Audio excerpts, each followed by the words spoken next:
ਧਾਰਨ ਸੈਨ ਕੀ ਸੈਨਾਪਤ ਬਲਕਾਰ। ਵਾਹਿਗੁਰੂ ਜੀ ਕਾ ਖਾਲਸਾ ਵਾਹਿਗੁਰੂ ਜੀ ਕੀ ਫਤਿਹ। ਜੁਗ ਜੁਗ ਅਟਲ बाणी के बोहित चवर तखत छत्र दे मालिक पातशाहां दे पातशाह सतगुरु साहिब श्री गुरु ग्रंथ साहिब जी की पावन गोद विच जुड़ मिल बैठे वडभागी सतसंगी जनों, आप वडभागे हो जो हर रोज़ की तरह गुर इतिहास की कथा श्रवण करन वास्ते सतगुरां की पावन गोद विच जुड़ मिल बैठे हो। आप जी ने इस तो पहले प्रसंग दे विच श्रवण कीता है, जिस वेले घेरड़ भगवान दास दा पुत्र रतन चंद ते चंदू दा पुत्र करमचंद दोनों जलंधर दे सूबे अब्दुल खान दे कोल जाके फरियादी बने। उस वेले इन्हां ने अब्दुल खान नूं ये गल समझाउणी कीती। कहन लगे कि जिहड़ा काम मुगल सखां नहीं कर सकिया वो तू काम कर सकदा है। जे सतगुरु साहिब श्री गुरु हरगोबिंद पातशाह पकड़े जान जां जंग दे विच मारे जान, उस तो बाद जदों बाज लैके तू बादशाह दे कोल पहुँचेगा ना, शाहजहां दे कोल, ते शाहजहां बादशाह बड़ा खुश होवेगा, तेरा मरातबा वधा देवेगा, होर तैनूं बहुत सारियां बख्शिशां देना करेगा। कहंदे फिर उस वेले अब्दुल खान ने अपने नज़दीकी जिहड़े सन उन्हां दे नाल सलाह कीती ते फैसला इन्हें ये लैना कीता। इहदे जिहड़े सलाहकार सन उन्होंने भी ये सलाह दी कि तैनूं वडियाई प्राप्त होगी। ते चंदू दे पुत्र दे कोलों ते घेरड़ भगवान दास दे पुत्र दे कोलों पुछना कीता उस वेले अब्दुल खान ने कि सतगुरु जी दे कोल किन्नियां को फौजां ने। उन्होंने इहो ही समझाउणा कीता कि सतगुरु जी दे कोल किहड़ियां फौजां ने, गिनती दे सिख सन। कुछ पहले जंग दे विच मुगल सिखां दे नाल जंग जदों लड़िया उहदे विच मारे गए ने। हुण ते थोड़े जे सतगुरु जी दे कोल सिख ने, वो इस तरह ने जिवें आटे दे विच लूण हुंदा है। अब्दुल खान बड़ा खुश होया, इन्हें तैयारी कीती। 15,000 फौजां जड़ियां सन इन्हें इकट्ठियां कीतियां ने ते 15,000 फौजां इकट्ठियां करके जलंधर दा सूबा नगारियां ते चोभां लवाउंदा होया जलंधर तो चलदा है। पर चलन लग्गियां कहंदे बहुत सारे कुछ शगन हुंदे ने, जिहड़े सियाणे सन वो समझ जांदे ने। उन्हां नूं इस गल दी समझ पै गई कि ये सूबा जिहड़ा जित प्राप्त नहीं कर सकदा। ते हौली हौली जिस वेले ये जलंधर दा सूबा रोहेले नगर के नज़दीक पहुँचे, जिस तरह अपनियां फौजां की यह वंड करदा है, ते जिवें सतगुरु साहिब श्री गुरु हरगोबिंद पातशाह नूं पता लगदा है ते सतगुरु जी भी अपनियां फौजां नूं वंडदे ने। सो पावन जा श्रवण करन वास्ते अपनियां मन बिरतियां नूं इकागर करदिआं सतगुरां दे चरनां दे नाल जोड़दिआं उचारण करो सतनाम श्री वाहिगुरु साहिब जी। ਸਤਨਾਮ ਸ੍ਰੀ ਵਾਹਿਗੁਰੂ ਸਾਹਿਬ ਜੀ। ਦੋਹਰਾ ਕੋਸ ਰੋਹਿਲਾ ਜਗ ਰਹਿਓ ਠਾਠੋ ਅਬਦੁਲ ਖਾਨ। ਜਿਸ ਵੇਲੇ ਰੋਹਿਲਾ ਨਗਰ ਇੱਕ ਕੋਹ ਦੀ ਦੂਰੀ ਤੇ ਰਹਿ ਗਿਆ ਨਾ, ਤੇ ਅਬਦੁਲ ਖਾਂ ਆਪਣੀਆਂ ਫੌਜਾਂ ਨੂੰ ਲੈ ਕੇ ਉੱਥੇ ਰੁਕ ਜਾਂਦਾ ਹੈ। ਕਰੀ ਸੰਭਾਰਨ ਸੈਨ ਕੀ ਸੈਨਾ ਪਤ ਬਲਵਾਨ। ਤੇ ਅਬਦੁਲ ਖਾਂ ਨੇ ਆਪਣੀਆਂ ਫੌਜਾਂ ਦੀ ਸੰਭਾਲ ਕੀਤੀ, ਤੇ ਜਿਹੜੇ ਇਹਦੇ ਫੌਜਾਂ ਦੇ ਮੁਖੀ ਸਨ ਨਾ, ਉਹ ਬੜੇ ਬਲਵਾਨ ਸਨ। ਉਹ ਆਪਣੇ ਆਪ ਨੂੰ ਬੜੇ ਬਹਾਦਰ ਸਮਝਣ ਵਾਲੇ ਸਨ। ਤੇ ਜਦੋਂ ਇਹਨੇ ਆਪਣੀਆਂ ਫੌਜਾਂ ਦੀ ਸੰਭਾਲ ਕੀਤੀ, ਜਿਸ ਵੇਲੇ ਇਹ ਇੱਕ ਕੋਹ ਦੀ ਦੂਰੀ ਦੇ ਉੱਤੇ ਰੁਕਿਆ ਹੈ। ਚੌਪਈ ਲਰਨ ਜੰਗ ਕੋ ਬਿਉਂਤ ਵਿਚਾਰਾ ਪ੍ਰਿਥਕ ਪ੍ਰਿਥਕ ਦਲ ਭਾਗ ਸੁਧਾਰਾ। ਤੇ ਅਬਦੁਲ ਖਾਂ ਨੇ ਜੰਗ ਲੜਨ ਦੀ ਵਿਉਂਤ ਬਣਾਉਣੀ ਕੀਤੀ। ਆਪਣੇ ਜਿਹੜੀਆਂ ਫੌਜਾਂ ਸਨ ਉਹਨਾਂ ਦੀ ਇਸ ਤਰੀਕੇ ਦੇ ਨਾਲ ਅਬਦੁਲ ਖਾਂ ਉਸ ਵੇਲੇ ਵੰਡ ਕਰਦਾ ਹੈ। ਜਥੇਦਾਰ ਇੱਕ ਬੈਰਮ ਖਾਨ ਸ਼ਸਤਰ ਧਨ ਮੈਂ ਸੁਭਾਟ ਮਹਾਨ। ਇੱਕ ਇਹਦੀ ਫੌਜ ਦਾ ਜਥੇਦਾਰ ਸੀ ਬੈਰਮ ਖਾਂ, ਤੇ ਇਹ ਕਹਿੰਦੇ ਬੜਾ ਬਹਾਦਰ ਸੂਰਮਾ ਸੀ ਤੇ ਸ਼ਸਤਰ ਵਿਦਿਆ ਦੇ ਵਿੱਚ ਬੜਾ ਨਿਪੁੰਨ ਸੀ ਇਹ ਜਿਹੜਾ ਬੈਰਮ ਖਾਂ ਸੀ। ਵਿਦਿਆ ਖੜਗ ਪ੍ਰਹਾਰਨ ਕੇਰੀ ਪਟੇ ਬਾਜ਼ ਕੀ ਰੀਤ ਵਡੇਰੀ। ਇਹ ਵਿਦਿਆ ਕੀ ਜਾਣਦਾ ਸੀ? ਕਹਿੰਦੇ ਇਹ ਤਲਵਾਰ ਚਲਾਉਣ ਦੀ ਵਿਦਿਆ ਚੰਗੀ ਤਰ੍ਹਾਂ ਜਾਣਦਾ ਸੀ, ਬੜਾ ਪਟੇਬਾਜ਼ ਸੀ। ਤੇ ਕਈ ਵਾਰੀ ਕਈ ਜੰਗਾਂ ਦੇ ਵਿੱਚ ਇਸ ਬੈਰਮ ਖਾਂ ਨੇ ਜਿੱਤ ਵੀ ਪ੍ਰਾਪਤ ਕੀਤੀ ਸੀ। 1000 ਸੰਗ ਦਲ ਕੀਨਾ ਹਥਿਆਰਨ ਮੈਂ ਜੋ ਬਲ ਪੀਨਾ। ਤੇ ਇਹਨੂੰ ਉਸ ਵੇਲੇ ਬੈਰਮ ਖਾਨ ਨੂੰ 1000 ਜਿਹੜੇ ਸੂਰਮੇ ਸਨ ਅਬਦੁਲ ਖਾਨ ਨੇ ਦਿੱਤੇ। ਤੇ ਬੜੇ ਜਿਹੜੇ ਬਹਾਦਰ ਸੂਰਮੇ ਸਨ ਉਹ ਸੂਰਮੇ 1000 ਬੈਰਮ ਖਾਨ ਨੂੰ ਦੇਣੇ ਕੀਤੇ। ਦੁਤੀਏ ਮੁਹੰਮਦ ਖਾਨ ਸੁਜਾਨਾ ਵਿਦਿਆ ਬਾਨਨ ਦਿਖੈ ਮਹਾਨਾ। ਕਿ ਜਿਹੜਾ ਦੂਜਾ ਸੀ ਨਾ, ਉਹ ਸੂਰਮਾ ਜਿਹੜਾ ਸੀ ਮੁਹੰਮਦ ਖਾਂ ਸੀ, ਤੇ ਇਹ ਵੀ ਜੰਗ ਕਰਨ ਦੀ ਬੜੀ ਵਿਦਿਆ ਜਾਣਦਾ ਸੀ। ਇਹ ਆਪਣੇ ਆਪ ਨੂੰ ਬੜਾ ਬਹਾਦਰ ਸਮਝਿਆ ਕਰਦਾ ਸੀ। ਚਾਪ ਕਠੋਰ ਐਂਚ ਜੋ ਮਾਰਤ ਉਹ ਸ਼ਤਰੂ ਆਗੇ ਜਿਸ ਹਾਰਤ। ਤੇ ਜਿਹੜਾ ਮੁਹੰਮਦ ਖਾਂ ਸੀ, ਕਹਿੰਦੇ ਇਹ ਤੀਰ ਚਲਾਉਣ ਦੀ ਵਿਦਿਆ ਜਾਣਦਾ ਸੀ। ਤੇ ਤੀਰ ਚਲਾਉਣ ਦੀ ਵਿਦਿਆ ਦੇ ਵਿੱਚ ਇੰਨਾ ਨਿਪੁੰਨ ਸੀ, ਕਹਿੰਦੇ ਕਈ ਵਾਰੀ ਇਹਨੇ ਜੰਗ ਲੜੇ। ਤੇ ਜਦੋਂ ਜੰਗ ਲੜਦਾ ਸੀ ਨਾ, ਉਸ ਵੇਲੇ ਜੰਗ ਦੇ ਵਿੱਚੋਂ ਜਿੱਤ ਪ੍ਰਾਪਤ ਕਰਕੇ ਆਉਂਦਾ ਸੀ ਜਿਹੜਾ ਮੁਹੰਮਦ ਖਾਂ ਸੀ। ਜੀਤੇ ਆਗੇ ਜੰਗ ਵਿਸਾਲਾ ਬਲੀ ਅਧਿਕ ਅਰਬਿਖੈ ਕਰਾਲਾ। ਤੇ ਬੜਾ ਬਹਾਦਰ ਸੀ। ਤੀਰ ਜਿਹੜਾ ਚਲਾਉਂਦਾ ਸੀ ਬੜੇ ਕਰਾਲ, ਬੜੇ ਇਹ ਭਿਆਨਕ ਤੀਰ ਚਲਾਇਆ ਕਰਦਾ ਸੀ। ਤੇ ਮੁਹੰਮਦ ਖਾਂ ਨੇ ਵੀ ਅੱਗੇ ਬਹੁਤ ਸਾਰੇ ਜੰਗਾਂ ਦੇ ਵਿੱਚੋਂ ਜਿੱਤ ਪ੍ਰਾਪਤ ਕੀਤੀ ਸੀ। 1000 ਸਪਟ ਦਲ ਬਹਿ ਗਏ ਸਾਵਧਾਨ ਹਿਤ ਲਰਬੇ ਕਹਿ ਕਹਿ। ਤੇ ਉਸ ਵੇਲੇ ਮੁਹੰਮਦ ਖਾਂ ਨੂੰ ਵੀ 1000 ਫੌਜਾਂ ਜਿਹੜੀਆਂ ਸਨ ਉਹ ਦੇਣੀਆਂ ਕੀਤੀਆਂ। ਤੇ ਜੰਗ ਲੜਨ ਦੇ ਲਈ ਉਸ ਵੇਲੇ ਮੁਹੰਮਦ ਖਾਂ ਨੂੰ ਸਾਵਧਾਨ ਕਰਨਾ ਕੀਤਾ ਜਲੰਧਰ ਦੇ ਸੂਬੇ ਨੇ। ਤ੍ਰਿਤੀਯ ਖਾਨ ਬਲਵੰਡ ਪ੍ਰਚੰਡ ਪਰੇ ਜੁਗ ਤਬ ਕਰੇ ਕਮੰਡ। ਤੇ ਕਹਿੰਦੇ ਇੱਕ ਜਿਹੜਾ ਸੀ ਨਾ ਖਾਨ ਬਲਵੰਡ, ਤੇ ਬੜਾ ਪ੍ਰਚੰਡ, ਬੜਾ ਭਿਆਨਕ ਜੰਗ ਲੜਿਆ ਕਰਦਾ ਸੀ। ਜਦੋਂ ਇਹਨੂੰ ਪਤਾ ਲੱਗ ਜਾਂਦਾ ਨਾ ਕਿਤੇ ਜੰਗ ਕਰਨ ਵਾਸਤੇ ਜਾਣਾ, ਤੇ ਜਿਹੜਾ ਇਹ ਬਲਵੰਡ ਖਾਨ ਸੀ ਉਸ ਵੇਲੇ ਬੜੀ ਬਹਾਦਰੀ ਦੇ ਨਾਲ ਉਸ ਵੇਲੇ ਆਪਣੀ ਸੂਰਮਤਾਈ ਜਿਹੜੀ ਵਿਖਾਉਣ ਵਾਸਤੇ ਤਿਆਰ ਹੋ ਜਾਂਦਾ। ਇਹ ਜਿਹੜਾ ਬਲਵੰਡ ਖਾਨ ਸੀ। ਕਰ ਮਹਿ ਤੋਮਰ ਬੰਬਲੇ ਆਲੇ 1000 ਕਰਿਓ ਜਿਸ ਨਾਲੇ।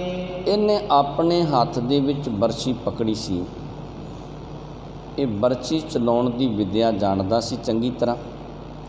1000 ਸੂਰਮਾ ਜਿਹੜਾ ਸੀ ਬਲਵੰਡ ਖਾਨ ਨੂੰ ਉਸ ਵੇਲੇ ਅਬਦੁੱਲ ਖਾਨ ਨੇ ਦੇਣਾ ਕੀਤਾ।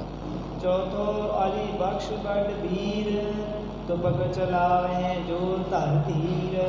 ਤੇ ਚੌਥਾ ਜਿਹੜਾ ਸੀ ਅਲੀ ਬਖਸ਼ ਸੀ, ਇਹ ਬੜਾ ਬਹਾਦਰ ਸੀ ਤੇ ਕਹਿੰਦੇ ਉਸ ਵੇਲੇ ਇਹ ਆਪਣੀ ਬਹਾਦਰੀ ਜਿਹੜੀ ਸੀ ਸਭ ਨੂੰ ਵਿਖਾਇਆ ਕਰਦਾ ਸੀ ਤੇ ਇਸ ਨੂੰ ਵੀ ਉਸ ਵੇਲੇ ਜਿਹੜਾ ਮੁਹੰਮਦ ਖਾਂ ਸੀ ਇਸ ਨੂੰ ਵੀ ਉਸ ਵੇਲੇ ਬਖਸ਼ਿਸ਼ਾਂ ਕੀਤੀਆਂ। ਨਫਰ ਤਿਆਰ ਕਰ ਕਰ ਜਿਸ ਦੇਤ, ਛੋਰਤ ਜਿਤਕ ਸ਼ਤਰ ਹੱਥ ਦੇਤ। ਤੇ ਇਹ ਬੰਦੂਕ ਦੀ ਗੋਲੀ ਚਲਾਉਂਦਾ ਸੀ, ਗੋਲੀ ਚਲਾਉਣ ਦੇ ਵਿੱਚ ਬੜਾ ਮਾਹਰ ਸੀ। ਕਹਿੰਦੇ ਜਿਹੜੇ ਇਹਦੇ ਨਫਰ ਸਨ ਨਾ ਨੌਕਰ, ਇਹਨੂੰ ਬੰਦੂਕ ਦੇ ਵਿੱਚ ਗੋਲੀਆਂ ਪਾ ਕੇ ਦਿਆ ਕਰਦੇ ਤੇ ਇਹ ਚਲਾਇਆ ਕਰਦਾ ਸੀ। ਚਲੀ ਤੁਪਕ ਜਿਸ ਛੂਛ ਨ ਜਾਏ, ਬਿਰਦ ਲਖੈ ਜੋਧਾ ਸਮਦਾਏ। ਤੇ ਇਹਦੀ ਚੱਲੀ ਹੋਈ ਗੋਲੀ ਜਿਹੜੀ ਸੀ ਕਹਿੰਦੇ ਕਦੀ ਵਿਅਰਥ ਨਹੀਂ ਸੀ ਜਾਂਦੀ। ਜਦੋਂ ਇਹ ਗੋਲੀ ਚਲਾਉਂਦਾ ਨਾ, ਇਹਦੀ ਗੋਲੀ ਚੱਲੀ ਦੇ ਨਾਲ ਕੋਈ ਨਾ ਕੋਈ ਜ਼ਰੂਰ ਮਰ ਜਾਇਆ ਕਰਦਾ ਸੀ। ਸੁਭਾਟ ਇਮਾਮ ਬਖਸ਼ ਗਿਨ ਪੰਚ, ਆਯੁਧ ਵਿਦਿਆ ਜਿਨ ਬਹੁ ਸੰਚ। ਤੇ ਪੰਜਵਾਂ ਜਿਹੜਾ ਸੀ ਇਮਾਮ ਬਖਸ਼, ਇਹ ਵੀ ਯੁੱਧ ਕਰਨ ਦੀ ਵਿਦਿਆ ਦੇ ਵਿੱਚ ਬੜਾ ਨਿਪੁੰਨ ਸੀ। ਕਈ ਵਾਰੀ ਇਸ ਨੇ ਇਮਾਮ ਬਖਸ਼ ਨੇ ਵੀ ਜੰਗ ਲੜਨੇ ਕੀਤੇ ਸਨ। ਹੈ ਅਰੁਟ ਤੇ ਵਿਦਿਆ ਮਹਾ, ਰਣ ਮੈਂ ਫੇਰਤ ਇਤ ਪੁਤ ਚਾਹਾ। ਤੇ ਘੋੜਾ ਫੇਰਨ ਦੇ ਵਿੱਚ ਇਹ ਬੜਾ ਨਿਪੁੰਨ ਸੀ। ਜਦੋਂ ਕਿਤੇ ਜੰਗ ਹੁੰਦਾ ਨਾ, ਇਹ ਇੱਧਰ ਉੱਧਰ ਆਪਣੇ ਘੋੜੇ ਨੂੰ ਫੇਰ ਕੇ ਸਾਰੀ ਜੰਗ ਦੀ ਖਬਰ ਜਿਹੜੀ ਸੀ ਉਹ ਦਿਆ ਕਰਦਾ ਸੀ। 5000 ਪੰਚ ਕੇ ਸੰਗ, ਕਰ ਸੁਚੇਤ ਦੀਨੇ ਹਿਤ ਜੰਗ। ਤੇ ਕਹਿੰਦੇ ਜਿਹੜੇ ਇਹ 5 ਬਹਾਦਰ ਇਹਦੇ ਸੂਰਮੇ ਸਨ, ਜਥੇਦਾਰ ਸਨ, ਇਹਨਾਂ ਪੰਜਾਂ ਨੂੰ ਹਜ਼ਾਰ ਫੌਜਾਂ ਦੇ ਕੇ ਇਹਨਾਂ ਨੂੰ ਸਾਵਧਾਨ ਕਰਨਾ ਕੀਤਾ। 5000 ਇਹਨਾਂ ਪੰਜਾਂ ਨੂੰ ਫੌਜਾਂ ਜਿਹੜੀਆਂ ਸਨ ਉਹ ਵੰਡਣੀਆਂ ਕੀਤੀਆਂ। ਅਬਦੁਲ ਖਾਨ ਕੇ ਨੰਦਨ ਦੋਏ, ਅਯੁਧ ਵਿਦਿਆ ਜਾਨ ਹੈ ਜੋਏ। ਤੇ ਅਬਦੁਲ ਖਾਨ ਦੇ 2 ਪੁੱਤਰ ਸਨ, ਉਹ ਵੀ ਸ਼ਸਤਰਧਾਰੀ ਸਨ। ਯੁੱਧ ਕਰਨ ਦੀ, ਜੰਗ ਕਰਨ ਦੀ ਵਿਦਿਆ ਉਹ ਵੀ ਚੰਗੀ ਤਰ੍ਹਾਂ ਜਾਣਦੇ ਸਨ। ਨਬੀ ਬਖਸ਼ ਜੇਠਾ ਸੁਤ ਆਹੈ, ਦੁਤਿਯ ਕਰੀਮ ਬਖਸ਼ ਲਗ ਕਹੈ। ਵੱਡਾ ਨਬੀ ਬਖਸ਼ੀ ਤੇ ਛੋਟਾ ਜਿਹੜਾ ਸੀ ਉਹ ਕਰੀਮ ਬਖਸ਼ੀ, ਇਹ ਦੋਨੋਂ ਜੰਗ ਕਰਨਾ ਜਿਹੜਾ ਸੀ ਚੰਗੀ ਤਰ੍ਹਾਂ ਜਾਣਦੇ ਸਨ। ਅਲੰਕਾਰ ਜਿਨ ਚਾਮੀ ਕਰਕੇ, ਜਬਰ ਜਵਾਹਰ ਜੀਵਰ ਜ਼ਰ ਕੇ। ਤੇ ਦੋਨੋਂ ਹੀ ਜਿਹੜੇ ਇਹਦੇ ਅਬਦੁੱਲ ਖਾਨ ਦੇ ਪੁੱਤਰ ਸਨ, ਨਬੀ ਬਖਸ਼ ਤੇ ਕਰੀਮ ਬਖਸ਼, ਕਹਿੰਦੇ ਸੋਨੇ ਦੇ ਬਹੁਤ ਸਾਰੇ ਇਹਨਾਂ ਨੇ ਗਹਿਣੇ ਧਾਰਨ ਕੀਤੇ ਸਨ ਤੇ ਬਹੁਤ ਬਹਾਦਰੀ ਦੇ ਨਾਲ ਇਹ ਜੰਗ ਲੜਨ ਵਾਸਤੇ ਆਪਣੇ ਪਿਤਾ ਦੇ ਨਾਲ ਚੱਲ ਕੇ ਆਏ ਸਨ। ਜਿਨ ਕੇ ਤਰੈ ਤੁਰੰਗ ਮੋਹ ਮੋਲੇ, ਨਟ ਜਿਮ ਫਾਂਦਤ ਇਤੋਤ ਡੋਲੇ। ਤੇ ਜਿਨ੍ਹਾਂ ਦੇ ਕੋਲ ਘੋੜੇ ਜਿਹੜੇ ਸਨ ਬਹੁਤ ਮੁੱਲ ਦੇ ਸਨ ਤੇ ਘੋੜਿਆਂ ਨੂੰ ਕਹਿੰਦੇ ਜਿਵੇਂ ਨੱਟ ਬਾਜੀ ਪਾਉਂਦਾ ਨਾ ਬਾਜੀਗਰ, ਕਹਿੰਦੇ ਉਸ ਤਰ੍ਹਾਂ ਇਹ ਘੋੜਿਆਂ ਨੂੰ ਇੱਧਰ ਉੱਧਰ ਭਰਮਾਉਂਦੇ ਫਿਰਦੇ ਸਨ। ਦੋਏ ਸਹੰਸ ਏਕ ਸੰਗ ਕਰਕੇ, ਹਤੋਰ ਕੁਨ ਕੋ ਓਜ ਸੰਭਰ ਕੇ। ਤੇ ਇਹਨਾਂ ਦੋਨੇ ਆਪਣਾ ਪੁੱਤਰਾਂ ਨੂੰ ਇਹਨੇ 2,000 ਫੌਜਾਂ ਦਿੱਤੀਆਂ ਤੇ ਆਪਣੇ ਪੁੱਤਰਾਂ ਨੂੰ ਉਸ ਵੇਲੇ ਅਬਦੁੱਲ ਖਾਨ ਨੇ ਸਮਝਾਉਣਾ ਕੀਤਾ ਕਿ ਜਿਹੜੇ ਦੁਸ਼ਮਣ ਨੇ ਉਹਨਾਂ ਨੂੰ ਤਰੀਕੇ ਦੇ ਨਾਲ, ਬੜੀ ਸਿਆਣਪ ਦੇ ਨਾਲ ਖਤਮ ਕਰਨਾ ਕਰੋ।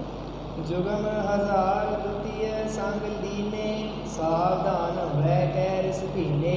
ਕਹਿੰਦੇ ਨਬੀ ਬਖਸ਼ ਤੇ ਕਰੀਮ ਬਖਸ਼ ਜਿਹੜੇ ਸਨ, ਇਹਨਾਂ ਦੋਨਾਂ ਨੂੰ 2,000 ਫੌਜਾਂ ਦੇ ਕੇ ਤੇ ਬੜੀ ਸਾਵਧਾਨੀ ਵਰਤਣ ਵਾਸਤੇ ਆਪਣੇ ਪੁੱਤਰਾਂ ਨੂੰ ਕਹਿਣਾ ਕੀਤਾ। ਖਸ਼ਟ ਸਹੰਸਰ ਆਪਨੇ ਸੰਗ, ਅਬਦੁਲ ਖਾਨ ਰਖੇ ਹਿਤ ਜੰਗ। ਤੇ ਅਬਦੁਲ ਖਾਨ ਨੇ 6000 ਸੂਰਮੇ ਜਿਹੜੇ ਸਨ ਉਹਨਾਂ ਨੂੰ ਆਪਣੇ ਕੋਲ ਰੱਖਣਾ ਕੀਤਾ ਤੇ 6000 ਸੂਰਮੇ ਜਿਹੜੇ ਸਨ ਉਹਨਾਂ ਨੂੰ ਜੰਗ ਲੜਨ ਵਾਸਤੇ ਕਿ ਜਦੋਂ ਮੈਂ ਜੰਗ ਦੇ ਵਿੱਚ ਜਾਵਾਂਗਾ ਤੇ ਇਹ 6000 ਸੂਰਮਿਆਂ ਨੂੰ ਲੈ ਕੇ ਜਾਵਾਂਗਾ। ਇਮ ਸੁਭ ਢਨ ਕੋ ਕਰਿਓ ਵਿਭਾਗ, ਹਿਤ ਸੰਗਰਾਮ ਧਾਰ ਅਨੁਰਾਗ। ਤੇ ਇਹਨੂੰ ਜੰਗ ਲੜਨ ਦਾ ਬੜਾ ਸ਼ੌਂਕ ਸੀ, ਬੜਾ ਚਾਅ ਸੀ ਮਨ ਦੇ ਵਿੱਚ ਕਿ ਮੇਰੇ ਕੋਲ ਬੜੀਆਂ ਫੌਜਾਂ ਨੇ, ਜੰਗ ਦੇ ਵਿੱਚੋਂ ਜਿੱਤ ਮੇਰੀ ਪ੍ਰਾਪਤ ਹੋਵੇਗੀ। ਇਹ ਵਿਚਾਰਦਾ ਸੀ ਇਹ ਜਿਹੜਾ ਅਬਦੁਲ ਖਾਨ ਸੀ। ਅਬਦੁਲ ਖਾਨ ਨੇ ਆਪਣੀਆਂ ਫੌਜਾਂ ਨੂੰ ਇਸ ਤਰੀਕੇ ਦੇ ਨਾਲ ਵੰਡਣਾ ਕੀਤਾ। 5 ਜਿਹੜੇ ਇਹਦੇ ਜਥੇਦਾਰ ਸਨ ਉਹਨਾਂ ਨੂੰ 1000 ਫੌਜਾਂ ਤੇ 2-2000 ਆਪਣੇ ਪੁੱਤਰਾਂ ਨੂੰ ਤੇ 6000 ਆਪਣੇ ਕੋਲੇ 15000 ਫੌਜਾਂ ਲੈ ਕੇ ਆਇਆ।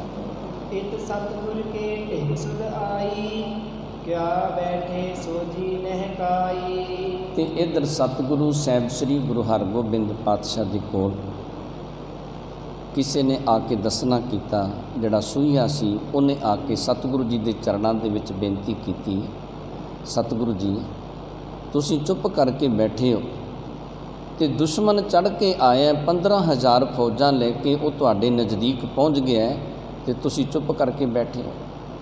10 ਅਰ 5 ਸਹਸਰੇ ਜੋਧਾ, ਚੜ ਆਇਓ ਤੂੰ ਪਰ ਕਰ ਕ੍ਰੋਧਾ। ਤੇ ਸਤਿਗੁਰੂ ਜੀ ਤੁਹਾਡੇ ਤੇ ਕ੍ਰੋਧ ਕਰਕੇ ਬੜੇ ਗੁੱਸੇ ਦੇ ਵਿੱਚ 10 ਤੇ 5 15000 ਫੌਜਾਂ ਲੈ ਕੇ ਜਲੰਧਰ ਦਾ ਸੂਬਾ ਅਬਦੁਲ ਖਾਂ ਆਇਆ ਤੇ ਤੁਸੀਂ ਸਾਵਧਾਨੀ ਵਰਤਣਾ ਕਰੋ।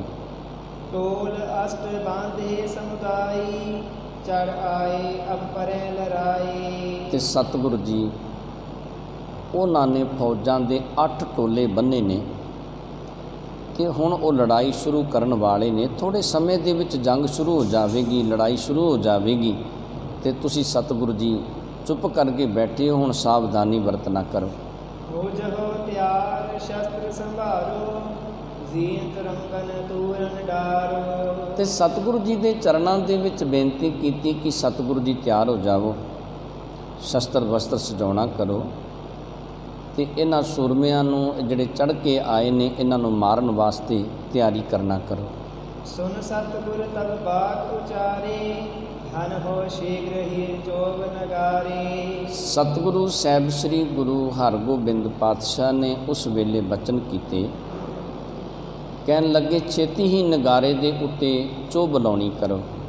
ਸੱਜੀ ਸੁਭਾਟ ਸਗਲ ਹੋਏ ਜਾਓ, ਗਹਿ ਗਹਿ ਸ਼ਸਤਰ ਮੋਹੇ ਢਿਗ ਆਓ। ਸਤਿਗੁਰੂ ਜੀ ਨੇ ਬਚਨ ਕੀਤੇ ਕਿ ਜਿੰਨੇ ਸੂਰਮੇ ਹੋ ਨਾ ਸਾਰੇ ਤਿਆਰ ਬਰ ਤਿਆਰ ਹੋ ਜਾਵੋ, ਸ਼ਸਤਰ ਬਸਤਰ ਧਾਰਨ ਕਰਕੇ ਸਤਿਗੁਰੂ ਜੀ ਕਹਿਣ ਲੱਗੇ ਕਿ ਸਾਡੇ ਕੋਲ ਆਉਣਾ ਕਰੋ। ਸੁਨ ਗੁਰ ਹੁਕਮ ਜੰਗ ਕੋ ਜਾਨਾ, ਸੁਭਾਟ ਸ਼ਸਤਰ ਗੈ ਭੇ ਸਵਧਾਨਾ। ਤੇ ਜਦੋਂ ਸਤਿਗੁਰੂ ਸਾਹਿਬ ਸ੍ਰੀ ਗੁਰੂ ਹਰਗੋਬਿੰਦ ਪਾਤਸ਼ਾਹ ਦਾ ਹੁਕਮ ਗੁਰਸਿੱਖਾਂ ਨੇ ਸੁਣਿਆ ਤੇ ਸਿੱਖਾਂ ਦੇ ਅੰਦਰ ਚਾਅ ਉਤਪੰਨ ਹੋਇਆ। ਕਹਿੰਦੇ ਗੁਰਸਿੱਖਾਂ ਨੇ ਉਸੇ ਵੇਲੇ ਸ਼ਸਤਰ ਬਸਤਰ ਧਾਰਨ ਕੀਤੇ, ਛੇਤੀ ਨਾਲ ਸਿੱਖ ਤਿਆਰ ਹੋ ਜਾਂਦੇ ਨੇ। ਜੱਟੂ ਗਹਿ ਤੁਪੰਗ ਤਬ ਆਇਓ, ਪਿਕ ਸ਼੍ਰੀ ਹਰਗੋਬਿੰਦ ਅਲਾਇਓ। ਕਹਿੰਦੇ ਜਦੋਂ ਭਾਈ ਜੱਟੂ ਜਿਹੜਾ ਸੀ ਨਾ ਉਹ ਸਤਿਗੁਰੂ ਸਾਹਿਬ ਸ੍ਰੀ ਗੁਰੂ ਹਰਗੋਬਿੰਦ ਪਾਤਸ਼ਾਹ ਦੇ ਕੋਲ ਆਇਆ। ਜਦੋਂ ਸਤਿਗੁਰੂ ਜੀ ਭਾਈ ਜੱਟੂ ਨੂੰ ਵੇਖਦੇ ਨੇ ਤੇ ਸਤਿਗੁਰੂ ਜੀ ਨੇ ਇਸ ਤਰ੍ਹਾਂ ਦੇ ਉਸ ਵੇਲੇ ਭਾਈ ਜੱਟੂ ਦੇ ਨਾਲ ਬਚਨ ਕੀਤੇ, ਲੇਹੋ ਸੰਗ ਜੁਗ ਸ਼ਤ ਸਵਾਰ, ਖਰੀ ਅਗਾਰੀ ਹੋ ਸੰਭਾਰ। ਸਤਿਗੁਰੂ ਜੀ ਭਾਈ ਜੱਟੂ ਨੂੰ ਕਹਿਣ ਲੱਗੇ ਕਿ ਆਪਣੇ ਨਾਲ 200 ਘੋੜ ਸਵਾਰ ਲੈਣਾ ਕਰ ਤੇ ਇਹ ਜਿਹੜੇ ਦੁਸ਼ਮਣ ਆਉਂਦੇ ਨੇ ਨਾ ਇਹਨਾਂ ਨੂੰ ਰੋਕਣ ਵਾਸਤੇ ਤਿਆਰ ਬਰ ਤਿਆਰ ਹੋ ਕੇ ਅੱਗੇ ਜਾ ਕੇ ਖਲੋਣਾ ਕਰ। ਰੱਖ ਹੋ ਤੁਪਕ ਤਿਆਰ ਕਰ ਸਾਰੀ, ਪਰੇ ਨੇਰ ਦੇਹੋ ਇੱਕ ਵਿਰ ਮਾਰੀ। ਤੇ ਭਾਈ ਜੱਟੂ ਨੂੰ ਸਤਿਗੁਰੂ ਜੀ ਨੇ ਇਹ ਹੁਕਮ ਦਿੱਤਾ ਕਿ ਬੰਦੂਕਾਂ ਜਿਹੜੀਆਂ ਨੇ ਉਹ ਤਿਆਰ ਕਰਕੇ ਰੱਖਣਾ ਕਰੋ, ਪਲੀਤੇ ਤਿਆਰ ਰੱਖਣਾ ਕਰੋ। ਜਦੋਂ ਦੁਸ਼ਮਣ ਚੜ੍ਹ ਕੇ ਆਵੇਗਾ ਇੱਕ ਵਾਰੀ 200 ਸੂਰਮੇ ਜਿਹੜੇ ਇਕੱਠੇ ਉਹਨਾਂ ਦੇ ਉੱਤੇ ਬੰਦੂਕਾਂ ਦੀਆਂ ਗੋਲੀਆਂ ਦੇ ਵਾਰ ਕਰਨਾ ਕਰੋ। ਪੁਨ ਕਲਿਆਣੇ ਕੀ ਦਿਸ਼ਹੇਰਾ, 100 ਸਵਾਰ ਦੀਨ ਦਿਸ ਬੇਰਾ। ਤੇ ਸਤਿਗੁਰੂ ਜੀ ਭਾਈ ਕਲਿਆਣੇ ਵੱਲ ਵੇਖਦੇ ਨੇ। ਜਦੋਂ ਭਾਈ ਕਲਿਆਣੇ ਵੱਲ ਵੇਖਿਆ ਤੇ ਸਤਿਗੁਰੂ ਜੀ ਨੇ 100 ਸਵਾਰ ਇਹਨੂੰ ਬਖਸ਼ ਦਿੱਤਾ। ਇਹਨੂੰ 100 ਜਿਹੜੇ ਘੋੜ ਸਵਾਰ ਸਨ ਸ਼ਸਤਰਧਾਰੀ ਭਾਈ ਕਲਿਆਣੇ ਨੂੰ ਦੇਣੇ ਕੀਤੇ। ਤਾਤ ਕਾਲ ਤੋਰੇ ਸੁਲਗਾਓ, ਹਦੋਤ ਫੰਗੇ ਆਪ ਬਚਾਵੋ। ਸਤਿਗੁਰੂ ਜੀ ਨੇ ਭਾਈ ਕਲਿਆਣੇ ਦੇ ਨਾਲ ਵੀ ਇਹ ਬਚਨ ਕੀਤੇ, ਕਹਿਣ ਲੱਗੇ ਕਿ ਤੋੜੇ ਜਿਹੜੇ ਨੇ ਉਹ ਤਿਖਾਉਣੇ ਕਰੋ, ਤਤਕਾਲ ਇਸੇ ਵੇਲੇ ਹੀ, ਦੇਰੀ ਨਾ ਕਰਨਾ ਕਰੋ। ਤੇ ਕਹਿਣ ਲੱਗੇ ਕਿ ਦੁਸ਼ਮਣ ਆਵੇਗਾ ਉਹਦੇ 'ਤੇ ਵਾਰ ਕਰਨਾ ਕਰੋ ਤੇ ਆਪਣੇ ਆਪ ਨੂੰ ਬਚਾਉਣ ਦਾ ਯਤਨ ਕਰੋ। ਪੁਨ ਨਾਨੋ ਇੱਕ ਆਯੁਧ ਧਾਰੀ, ਸ਼ਤਰ ਪ੍ਰਹਾਰਨ ਮਹਿ ਬਲ ਭਾਰੀ। ਉਸ ਤੋਂ ਬਾਅਦ ਇੱਕ ਭਾਈ ਨਾਨੋ ਜਿਹੜਾ ਸੀ ਉਹ ਚੱਲ ਕੇ ਆਇਆ ਜਿਹੜਾ ਸ਼ਸਤਰਾਂ ਦੇ ਵਾਰ ਕਰਨ ਦੇ ਵਿੱਚ ਬੜਾ ਮਾਹਰ ਸੀ, ਇਹ ਜਦੋਂ ਭਾਈ ਨਾਨੋ ਸਤਿਗੁਰੂ ਜੀ ਦੀ ਹਜ਼ੂਰੀ ਦੇ ਵਿੱਚ ਆਉਂਦਾ ਹੈ। ਤਿਸ ਕੈ ਸੰਗ ਤੀਨ ਸੈ ਕੀਨੇ, ਹਤੋ ਮਲੇਸ਼ਨ ਕੋ ਬਲ ਪੀਨੇ। ਸਤਿਗੁਰੂ ਜੀ ਨੇ ਉਸ ਵੇਲੇ ਭਾਈ ਨਾਨੋ ਨੂੰ 300 ਸੂਰਮੇ ਦਿੱਤੇ, ਬਚਨ ਕੀਤੇ, ਕਹਿਣ ਲੱਗੇ ਭਾਈ ਨਾਨੋ ਨੂੰ ਸਤਿਗੁਰੂ ਜੀ ਕਿ ਜਿਹੜੇ ਦੁਸ਼ਮਣ ਆਉਂਦੇ ਨੇ ਨਾ, ਉਹਨਾਂ ਨੂੰ ਖਤਮ ਕਰਨਾ ਕਰੋ, ਉਹਨਾਂ ਨੂੰ ਮਾਰਨਾ ਕਰੋ। ਬਹੁਰ ਬਿਰਾਗਾ ਚਲ ਕਰ ਆਇਓ, ਕਿਰਪਾ ਦ੍ਰਿਸ਼ਟ ਤੇ ਗੁਰ ਦਰਸਾਇਓ। ਉਸ ਤੋਂ ਬਾਅਦ ਭਾਈ ਪਰਾਗਾ ਜੀ ਚੱਲ ਕੇ ਆਏ। ਜਦੋਂ ਭਾਈ ਪਰਾਗਾ ਜੀ ਆਉਂਦੇ ਨੇ, ਸਤਿਗੁਰੂ ਸਾਹਿਬ ਸ੍ਰੀ ਗੁਰੂ ਹਰਗੋਬਿੰਦ ਪਾਤਸ਼ਾਹ ਨੇ ਉਸ ਵੇਲੇ ਕਿਰਪਾ ਦ੍ਰਿਸ਼ਟੀ ਦੇ ਨਾਲ ਭਾਈ ਪਰਾਗੇ ਵੱਲ ਤੱਕਣਾ ਕੀਤਾ। ਕਰੇ ਪੰਚ ਸੈ ਸੂਰਾ ਸੰਗ, ਕਹਿਓ ਕਿ ਰੋਕੋ ਆਗਾ ਜੰਗ। ਸਤਿਗੁਰੂ ਜੀ ਨੇ ਭਾਈ ਪਰਾਗੇ ਨੂੰ 500 ਸੂਰਮੇ ਦਿੱਤੇ, ਬਚਨ ਕੀਤੇ, ਕਹਿਣ ਲੱਗੇ ਕਿ ਦੁਸ਼ਮਣਾਂ ਦਾ ਅੱਗਾ ਜਾ ਕੇ ਰੋਕਣਾ ਕਰੋ। ਸਨਮੁਖ ਮਤਰਾ ਦੇਖਨ ਕਰਿਓ, ਮਹਾਬੀਰ ਵਡ ਆਯੁਧ ਧਰਿਓ। ਤੇ ਸਤਿਗੁਰੂ ਜੀ ਨੇ ਭਾਈ ਮੱਥਰੇ ਨੂੰ ਵੇਖਿਆ। ਜਦੋਂ ਸਾਹਮਣੇ ਵੇਖਿਆ ਨਾ ਭਾਈ ਮੱਥਰੇ ਨੂੰ, ਤੇ ਸਤਿਗੁਰੂ ਸਾਹਿਬ ਸ੍ਰੀ ਗੁਰੂ ਹਰਗੋਬਿੰਦ ਪਾਤਸ਼ਾਹ ਫਿਰ ਇਹਦੇ ਨਾਲ ਵੀ ਇਸ ਤਰ੍ਹਾਂ ਦੇ ਬਚਨ ਕਰਦੇ ਨੇ। ਤਾਂ ਕੇ ਸੰਗ ਚਾਰ ਸੈ ਘੋਰਾ, ਕਹਿਓ ਹਤੋ ਤੁਰਕਨ ਦਿਓ ਮੋਰਾ। ਤੇ ਸਤਿਗੁਰੂ ਜੀ ਜਿਸ ਵੇਲੇ ਇਹਨੂੰ ਵੇਖਦੇ ਨੇ ਤੇ ਵੇਖ ਕੇ ਬਚਨ ਕੀ ਕਰਦੇ ਨੇ, ਕਹਿੰਦੇ 400 ਘੋੜ ਸਵਾਰ ਦਿੰਦੇ ਨੇ। ਤੇ 400 ਘੋੜ ਸਵਾਰ ਦੇ ਕੇ ਕਹਿਣ ਲੱਗੇ ਕਿ ਇਹ ਜਿਹੜੇ ਦੁਸ਼ਮਣ ਆਉਂਦੇ ਨੇ, ਇਹਨਾਂ ਨੂੰ ਮੱਥ ਦੇਵੋ, ਇਹਨਾਂ ਨੂੰ ਅੱਗੋਂ ਇਹਨਾਂ ਨੂੰ ਮੋੜ ਦੇਵੋ, ਇਹਨਾਂ ਦੇ ਮੂੰਹ ਪਿੱਛੇ ਕਰਨਾ ਕਰੋ। ਗੁਰੂ ਨਿਕਟ ਪੁਨ ਜਗਨਾ ਖਰਿਓ, ਕਿਰਪਾ ਧਾਰ ਤਿਸ ਔਰ ਨਿਹਰਿਓ। ਤੇ ਸਤਿਗੁਰੂ ਜੀ ਦੇ ਕੋਲ ਭਾਈ ਜਗਨਾ ਜੀ ਖਲੋਤੇ ਸਨ। ਸਤਿਗੁਰੂ ਜੀ ਉਹਦੇ ਤੇ ਕਿਰਪਾ ਕਰਦੇ ਨੇ। ਕਿਰਪਾ ਦ੍ਰਿਸ਼ਟੀ ਦੇ ਨਾਲ ਜਦੋਂ ਭਾਈ ਜਗਨੇ ਵੱਲ ਸਤਿਗੁਰੂ ਜੀ ਤੱਕਦੇ ਨੇ, ਤਿਸ ਕੇ ਸੰਗ ਸੁਭਟ ਸੌ ਕਰੇ, ਹਤੋ ਤਫੰਗ ਸ਼ਤਰ ਘਰ ਅਰੇ। ਤੇ ਸਤਿਗੁਰੂ ਜੀ ਭਾਈ ਜਗਨੇ ਨੂੰ 100 ਘੋੜ ਸਵਾਰ ਦੇ ਕੇ ਨਾ ਸੂਰਮੇ ਦੇ ਕੇ ਤੇ ਕਹਿਣ ਲੱਗੇ ਕਿ ਦੁਸ਼ਮਣ ਸਾਹਮਣੇ ਆ ਗਿਆ ਤੇ ਦੁਸ਼ਮਣਾਂ ਨੂੰ ਖਤਮ ਕਰਨਾ ਕਰੋ।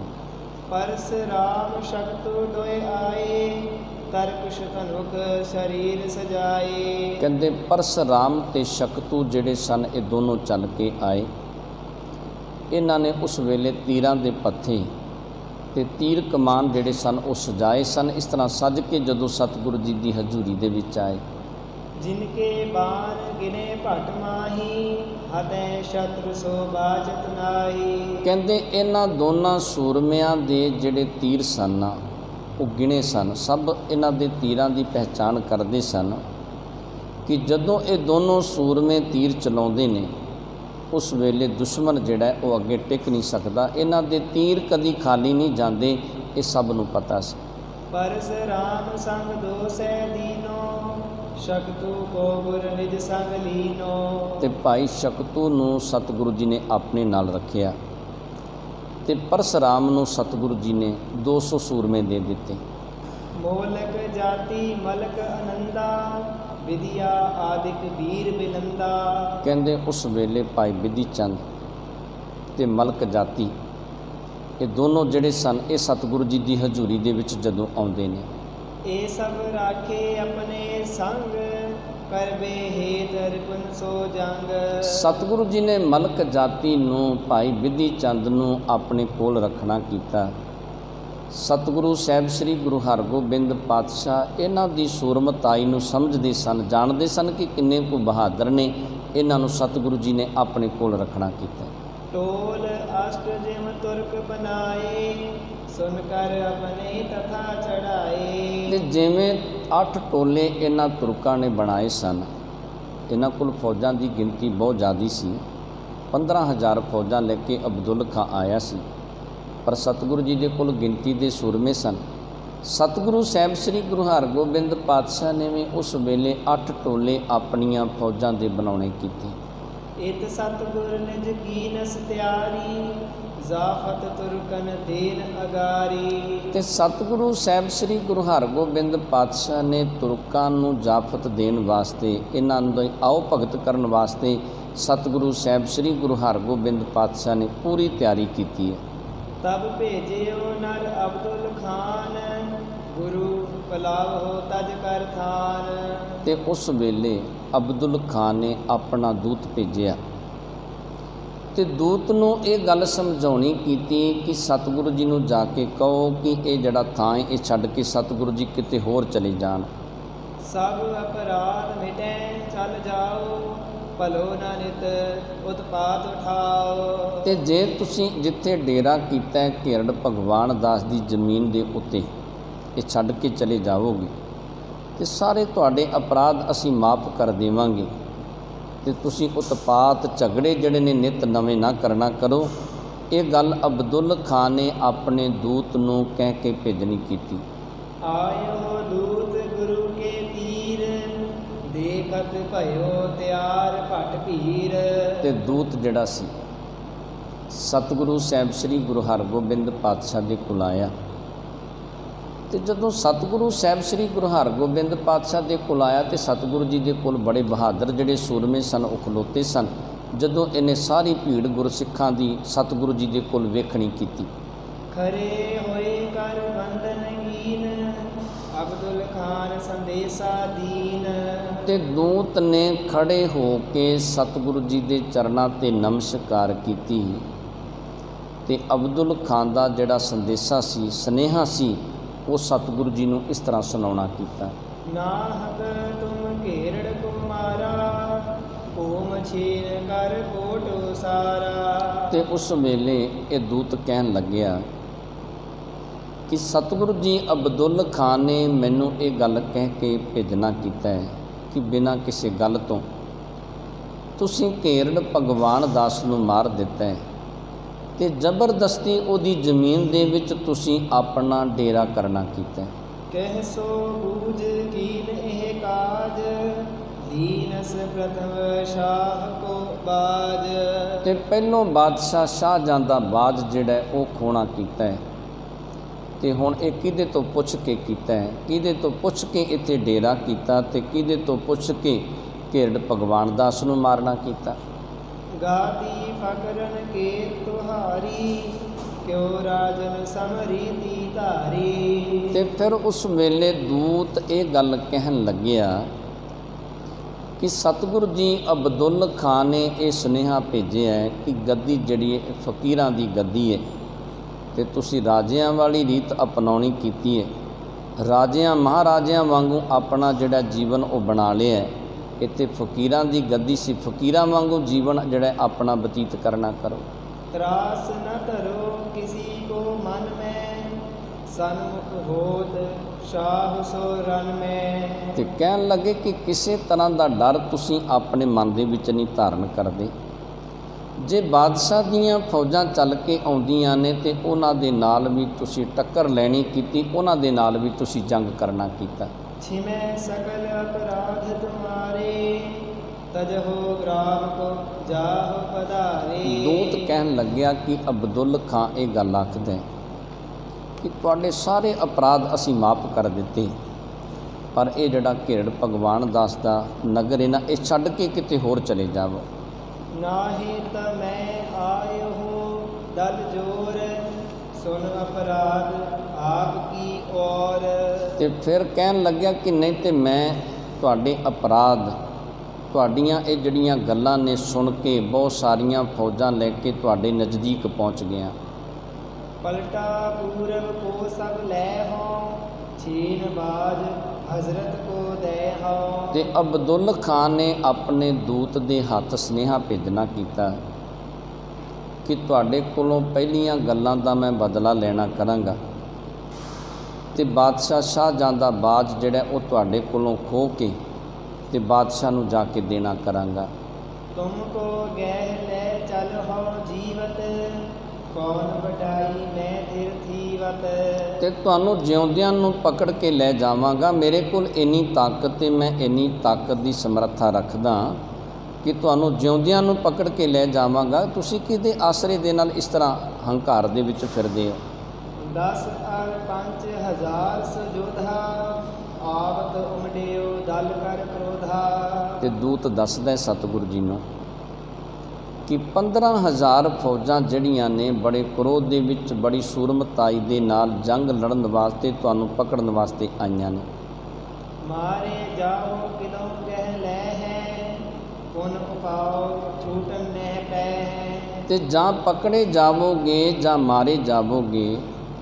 ਜੇ ਪਕੜੇ ਗਏ ਤੇ ਛੁੱਟ ਨਹੀਂ ਸਕੋਗੇ। ਕੋਈ ਵੀ ਉਪਾਅ ਯਤਨ ਕਰਨ ਦੇ ਨਾਲ ਤੁਹਾਨੂੰ ਫਿਰ ਜੇਲ੍ਹ ਦੇ ਵਿੱਚੋਂ ਬਾਹਰ ਨਹੀਂ ਕੱਢਿਆ ਜਾਵੇਗਾ। सुन श्री हर गोविंद रसाए संग दूत के बाग अलाए। ਤੇ ਜਦੋਂ ਸਤਿਗੁਰੂ ਸਾਹਿਬ ਸ੍ਰੀ ਗੁਰੂ ਹਰਗੋਬਿੰਦ ਪਾਤਸ਼ਾਹ ਨੇ ਦੂਤ ਦੇ ਕੋਲੋਂ ਅਬਦੁੱਲ ਖਾਨ ਦਾ ਸੁਨੇਹਾ ਸੁਣਨਾ ਕੀਤਾ, ਸਤਿਗੁਰੂ ਸਾਹਿਬ ਸ੍ਰੀ ਗੁਰੂ ਹਰਗੋਬਿੰਦ ਪਾਤਸ਼ਾਹ ਵੀਰ ਰਸ ਦੇ ਵਿੱਚ ਆ ਗਏ ਤੇ ਦੂਤ ਨੂੰ ਇਸ ਤਰ੍ਹਾਂ ਦਾ ਜਵਾਬ ਦੇਣ ਲੱਗੇ। भाजे गीती ओहे गवार हम जीतेंगे जंग जुझार। ਸਤਿਗੁਰੂ ਜੀ ਕਹਿਣ ਲੱਗੇ ਜਾ ਆਪਣੇ ਅਬਦੁੱਲ ਖਾਨ ਨੂੰ ਜਾ ਕੇ ਦੱਸਣਾ ਕਰ, ਇਹ ਜਿਹੜੇ ਗੀਦੀ ਨੇ ਜਿਹੜੇ ਡਰਪੋਕ ਨੇ ਜਿਨ੍ਹਾਂ ਨੂੰ ਇਕੱਠਿਆਂ ਕਰਕੇ ਲੈ ਕੇ ਆਇਆ, ਇਹ ਜੰਗ ਦੇ ਵਿੱਚੋਂ ਦੌੜ ਜਾਣਗੇ। ਜਿੱਤ ਜੰਗ ਦੇ ਵਿੱਚ ਸਾਡੀ ਹੋਵੇਗੀ, ਅਸੀਂ ਜੰਗ ਦੇ ਵਿੱਚੋਂ ਜਿੱਤਣਾ ਕਰਾਂਗੇ। शाह जहाँ तुमरो है शाहू हमरो करता पुरख अलाहू। ਤੇ ਸਤਿਗੁਰੂ ਜੀ ਕਹਿਣ ਲੱਗੇ ਕਿ ਸ਼ਾਹ ਜਾਂ ਤੇਰਾ ਬਾਦਸ਼ਾਹ ਹੋਵੇਗਾ, ਪਰ ਸਾਡਾ ਤੇ ਕਰਤਾ ਪੁਰਖ ਪਰਮੇਸ਼ਰ ਅੱਲਾ ਹੈ। ਅਸੀਂ ਤੇ ਉਹਦੇ ਆਸਰੇ ਦੇ ਨਾਲ ਸੰਸਾਰ ਦੇ ਵਿੱਚ ਰਹਿੰਦੇ ਹਾਂ, ਸਾਨੂੰ ਕਿਸੇ ਸੰਸਾਰੀ ਬਾਦਸ਼ਾਹ ਦੀ ਕੋਈ ਪਰਵਾਹ ਨਹੀਂ। गह्यो जाए को मार्यो जाए जान्यो जाए बिलम नहकाए। ਤੇ ਸਤਿਗੁਰੂ ਸਾਹਿਬ ਸ੍ਰੀ ਗੁਰੂ ਹਰਗੋਬਿੰਦ ਪਾਤਸ਼ਾਹ ਨੇ ਉਸ ਵੇਲੇ ਦੂਤ ਨੂੰ ਇਹ ਗੱਲ ਕਹਿਣੀ ਕੀਤੀ ਕਿ ਕੌਣ ਜੰਗ ਦੇ ਵਿੱਚ ਪਕੜਿਆ ਜਾਵੇਗਾ, ਕੌਣ ਜੰਗ ਦੇ ਵਿੱਚ ਮਾਰਿਆ ਜਾਵੇਗਾ। ਇਸ ਗੱਲ ਦੇ ਵਿੱਚ ਕੋਈ ਜ਼ਿਆਦਾ ਸਮਾਂ ਨਹੀਂ, ਜ਼ਿਆਦੀ ਦੇਰੀ ਨਹੀਂ, ਥੋੜ੍ਹੇ ਸਮੇਂ ਦੇ ਵਿੱਚ ਹੀ ਪਤਾ ਲੱਗ ਜਾਵੇਗਾ ਕਿ ਜੰਗ ਦੇ ਵਿੱਚ ਕੌਣ ਮਾਰਿਆ ਜਾਂਦਾ ਤੇ ਕੌਣ ਪਕੜਿਆ ਜਾਂਦਾ। मेरी अर पीरी जग दोए गादी तख्त लिए हम सोए। ਸਤਿਗੁਰੂ ਜੀ ਕਹਿਣ ਲੱਗੇ ਕਿ ਅਸੀਂ ਮੀਰੀ ਤੇ ਪੀਰੀ ਜਿਹੜੀ ਏ ਇਹ ਜਗਤ ਦੇ ਵਿੱਚੋਂ ਪ੍ਰਾਪਤ ਕਰਨੀ ਕੀਤੀ ਹੈ। ਮੀਰੀ ਤੇ ਪੀਰੀ ਦੇ ਮਾਲਕ ਸਾਨੂੰ ਪਰਮੇਸ਼ਰ ਨੇ ਬਣਾਉਣਾ ਕੀਤਾ ਹੈ। जंग संग सदकाम हमारा मारे शत्रुन बदेओ अखारा। ਤੇ ਸਤਿਗੁਰੂ ਜੀ ਕਹਿਣ ਲੱਗੇ ਕਿ ਜੰਗ ਕਰਨਾ ਸਾਡਾ ਨਿਤ ਦਾ ਕਰਮ ਹੈ ਤੇ ਸ਼ਤਰੂ ਜਿਹੜੇ ਦੁਸ਼ਮਣ ਨੇ ਜਿਹੜੇ ਬੜੇ ਵਧੇ ਨੇ ਉਹਨਾਂ ਨੂੰ ਮਾਰਨਾ ਵੀ ਸਾਡਾ ਨਿਤ ਦਾ ਕਰਮ ਹੈ। ਜਿਹੜੇ ਹੰਕਾਰੀ ਨੇ ਉਹਨਾਂ ਦਾ ਹੰਕਾਰ ਦੂਰ ਕਰਨਾ ਵੀ ਸਾਡਾ ਕੰਮ ਹੈ। जिस मग भेजियो मुगलस खान तै को तुम अब चहस बयान। ਤੇ ਸਤਿਗੁਰੂ ਸਾਹਿਬ ਸ੍ਰੀ ਗੁਰੂ ਹਰਗੋਬਿੰਦ ਪਾਤਸ਼ਾਹ ਨੇ ਦੂਤ ਨੂੰ ਸਮਝਾਇਆ, ਕਹਿਣ ਲੱਗੇ ਜਾ ਆਪਣੇ ਅਬਦੁੱਲ ਖਾਨ ਨੂੰ ਜਾ ਕੇ ਇਹ ਗੱਲ ਸਮਝਾਉਣੀ ਕਰ। ਅਬਦੁੱਲ ਖਾਨ ਨੂੰ ਇਹ ਗੱਲ ਜਾ ਕੇ ਕਹਿਣੀ ਕਰ ਕਿ ਜਿਸ ਪਾਸੇ ਅਸੀਂ ਤੋਰ ਦਿੱਤਾ ਹੈ ਮੁਗਲ ਸਖਾਂ ਨੂੰ, ਉਸ ਪਾਸੇ ਤੂੰ ਵੀ ਤੁਰ ਪਵੇਂਗਾ, ਤੇਰੇ ਵੀ ਦੇਰੀ ਨਹੀਂ ਲੱਗੇਗੀ, ਥੋੜ੍ਹੇ ਸਮੇਂ ਦੇ ਵਿੱਚ ਤੂੰ ਵੀ ਉਸ ਪਾਸੇ ਨੂੰ ਚਲਿਆ ਜਾਵੇਂਗਾ। शत्रु बदन को नय अपराधु भूत दोष दे दुख ले साधु।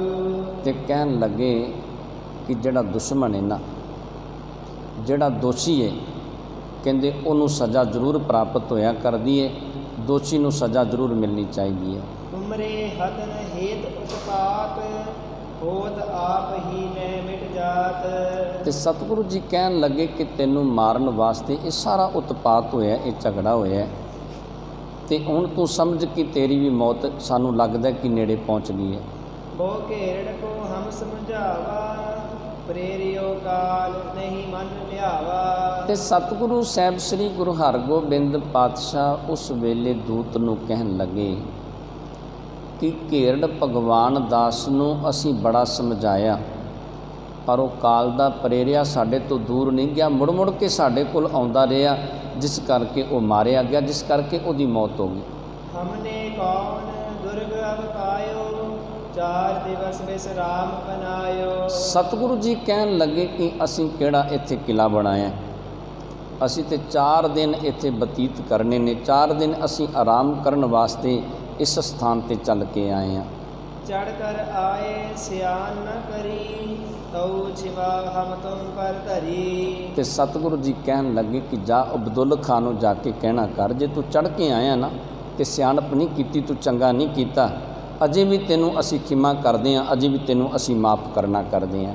चले जाहो जे चाहो जिठाई ਨਾਏ ਤਲ ਕੋ ਮ੍ਰਿਤ ਰੂਪ ਆਈ। ਸਤਿਗੁਰੂ ਜੀ ਕਹਿਣ ਲੱਗੇ ਕਿ ਜਾ ਜਾ ਕੇ ਅਬਦੁੱਲ ਖਾਨ ਨੂੰ ਕਹਿਣਾ ਕਰ ਕਿ ਜੇ ਆਪਣੀ ਭਲਾਈ ਚਾਹੁੰਦਾ ਨਾ, ਭਲਾ ਚਾਹੁੰਦਾ ਤੇ ਇੱਥੋਂ ਚਲਿਆ ਜਾ, ਨਹੀਂ ਤੇ ਇਸ ਤਰ੍ਹਾਂ ਵੇਖ ਤੇਰੀ ਮੌਤ ਨੇੜੇ ਆ ਗਈ ਹੈ, ਤੂੰ ਜ਼ਿਆਦਾ ਸਮਾਂ ਸੰਸਾਰ ਦੇ ਵਿੱਚ ਨਹੀਂ ਰਹਿ ਸਕੇਗਾ, ਘੇਰੜ ਭਗਵਾਨ ਦਾਸ ਵਾਲੀ ਤੇਰੀ ਹਾਲਤ ਬਣੇਗੀ। ਕਹੋ ਦੂਤ ਇਮ ਅਬਦੁਲ ਖਾਨ, ਜੇ ਮਿਲਬੋ ਚੈ ਮੁਗਲ ਸਖਾਨ। ਤੇ ਸਤਿਗੁਰੂ ਜੀ ਕਹਿਣ ਲੱਗੇ ਦੂਤ ਨੂੰ, ਕਹਿੰਦੇ ਜਾ ਜਾ ਕੇ ਅਬਦੁੱਲ ਖਾਨ ਨੂੰ ਕਹਿਣਾ ਕਰ ਕਿ ਜੇ ਤੂੰ ਵੀ ਮੁਗਲ ਸਖਾਨ ਨੂੰ ਜਾ ਕੇ ਮਿਲਣਾ ਚਾਹੁੰਦਾ ਤੋ ਚਲ ਆਓ ਨਾ ਰੋਕੇ ਕੋਈ, ਜੇ ਹਟ ਜਾਓ ਤਾਂ ਜੀਵਨ ਹੋਈ। ਤੇ ਜੇ ਤੂੰ ਮੁਗਲ ਸਖਾਨ ਦੇ ਕੋਲ ਪਹੁੰਚਣਾ ਚਾਹੁੰਦਾ ਹੈ ਤੇ ਫਿਰ ਚੱਲ ਕੇ ਅੱਗੇ ਆ ਜਾ, ਜੇ ਆਪਣਾ ਜੀਵਨ ਚਾਹੁੰਦਾ ਤੇ ਇੱਥੋਂ ਵਾਪਸ ਚਲਿਆ ਜਾ। ਤੇਰੇ ਹੱਥ ਦੇ ਵਿੱਚ ਤੂੰ ਜੀਵਨ ਚਾਹੁੰਦਾ ਕਿ ਮੌਤ ਚਾਹੁੰਦਾ, ਜਿਵੇਂ ਚਾਹੁੰਦਾ ਤੂੰ ਉਸੇ ਤਰ੍ਹਾਂ ਕਰਨਾ ਕਰ। ਦੋ ਮੈਂ ਇੱਕ ਨਿਰਣੈ ਕਰ ਲੀਜੈ, ਲੜੈ ਮ੍ਰਿਤਕ ਹੋਏ ਹਟਵੇ ਜੀਜੈ। ਤੇ ਸਤਿਗੁਰੂ ਜੀ ਕਹਿਣ ਲੱਗੇ ਕਿ ਜੇ ਤੇ ਤੂੰ ਜੀਵਨ ਚਾਹੁੰਦਾ ਦੋਨਾਂ ਦੇ ਵਿੱਚੋਂ ਨਿਰਣਾ ਕਰ ਲੈ। ਜੇ ਜੀਵਨ ਚਾਹੁੰਦਾ ਤੇ ਹਟ ਕੇ ਚਲਿਆ ਜਾ, ਜੇ ਮੌਤ ਚਾਹੁੰਦਾ ਤੇ ਅੱਗੇ ਵਧਣਾ ਕਰ। ਜਿਵੇਂ ਇਹ ਦੂਤ ਜਾ ਕੇ ਅਬਦੁੱਲ ਖਾਨ ਨੂੰ ਦੱਸੇਗਾ ਤੇ ਜਿਵੇਂ ਅਬਦੁੱਲ ਖਾਨ ਆਪਣੀਆਂ ਫੌਜਾਂ ਨੂੰ ਪ੍ਰੇਰ ਕੇ ਸਤਿਗੁਰੂ ਸਾਹਿਬ ਸ੍ਰੀ ਗੁਰੂ ਹਰਗੋਬਿੰਦ ਪਾਤਸ਼ਾਹ ਦੇ ਨਾਲ ਜੰਗ ਕਰਨਾ ਕਰੇਗਾ, ਸੋ ਪਾਵਨ ਜਸ ਕੱਲ੍ਹ ਦੇ ਪ੍ਰਸੰਗ ਦੇ ਵਿੱਚ ਸ਼ਰਵਣ ਕਰਾਂਗੇ। ਆਪ ਜੀ ਦੇ ਨਾਲ ਵਿਚਾਰਾਂ ਕਰਦੇ ਹਾਂ। ਅਨੇਕਾਂ ਪ੍ਰਕਾਰ ਦੀਆਂ ਭੁੱਲਾਂ ਗਲਤੀਆਂ ਹੋ ਗਈਆਂ ਹੋਣਗੀਆਂ, ਅਣਜਾਣ ਬੱਚੇ ਜਾਣ ਕੇ ਮੁਆਫ ਕਰਨੀਆਂ। ਸੰਗਤ ਤੇ ਗੁਰੂ ਬਖਸ਼ਣ ਜੋਗ ਨੇ, ਬਖਸ਼ ਲੈਣਾ ਜੀ। ਵਾਹਿਗੁਰੂ ਜੀ ਕਾ ਖਾਲਸਾ, ਵਾਹਿਗੁਰੂ ਜੀ ਕੀ